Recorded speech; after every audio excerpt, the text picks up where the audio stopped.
Oke, RUU perampasan aset telah melalui perjalanan panjang sejak gagasan awalnya di tahun 2010, kemudian Pak Jokowi, Presiden Jokowi. Maka sekarang pemerintah per tanggal 4 Mei tahun 2023, Presiden sudah mengeluarkan 2 surat.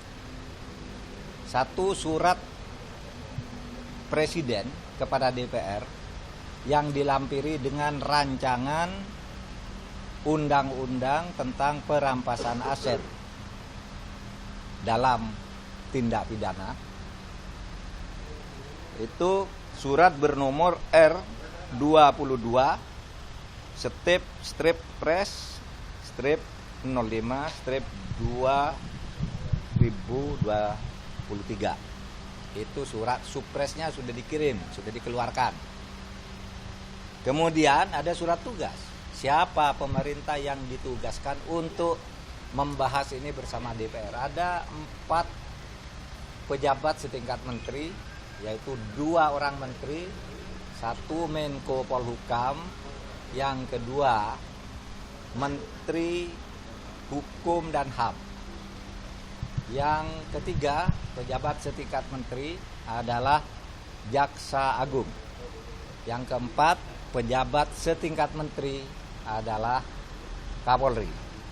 Itu berdasar surat tugas dari Presiden untuk membahas ini secara sungguh-sungguh dengan DPR dan agar segera dibahas dengan serius melalui surat nomor B399/M/D /HK/0000/05/2023. Jadi saudara, perdebatan tentang rancangan undang-undang perampasan aset titiknya sekarang Presiden sudah secara resmi mengajukan ke DPR melalui 2 surat tanggal 4 Mei tahun 2023. Mudah-mudahan masa sidang yang akan datang sudah bisa mulai dibahas agar kita bisa segera membuat para pelaku tindak pidana dan terutama koruptor. Itu kan koruptor itu hanya takut miskin, bukan takut dihukum. Kalau ada undang-undang perampasan aset ini, insya Allah.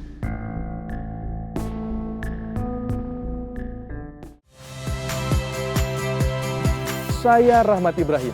Saksikan program-program Kompas TV melalui siaran digital, pay TV, dan media streaming lainnya. Kompas TV, independen, terpercaya.